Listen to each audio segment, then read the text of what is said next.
I have a conceptual memory of being born. That sounds ridiculous. I didn't come out of the womb and say, oh my gosh, there's a fluorescent light and it was made by Sylvania.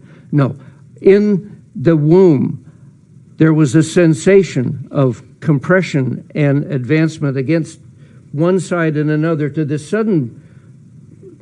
urgent pressure to burst out. And when I had this dream repeatedly through my youth, and one day I said, you know, that's kind of like being born, and the dreams stopped. All right? I believe that the consciousness of the child is begun in the womb. And when you kill a child, you are killing a person who is not just aware of nothing, but of being a person. You know, René Descartes, the philosopher, said, cogito ergo sum. I think, therefore I am. The child in the womb doesn't have any knowledge of what's outside the womb yet, except for impressions from pressures and so on. But he recognizes the fact that he is a person. Those things he's sensing aren't just happening, they're happening to him.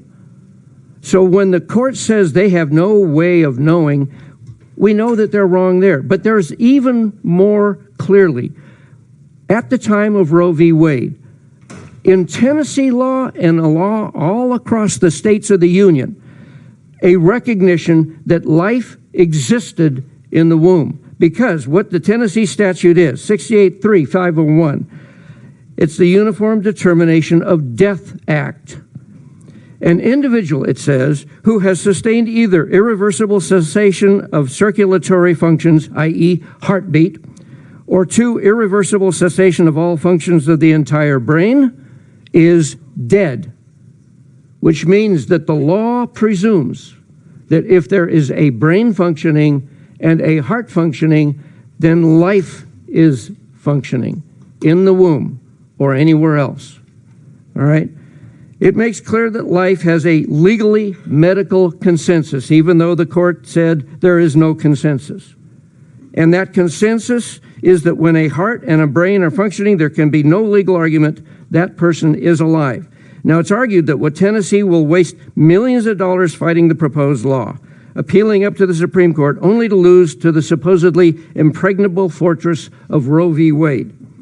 I argue that regardless of how entrenched our opposition, it is immoral not to fight for the thing that makes Earth different from every other known body in the universe, life.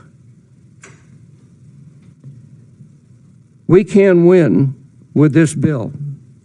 It is also argued that even before that loss is consummated, many more millions of dollars will be lost as businesses reject the values because we defend life. These arguments simply suggest that all we're really worried about is whether it costs a lot, because life is simply a trade-off for money.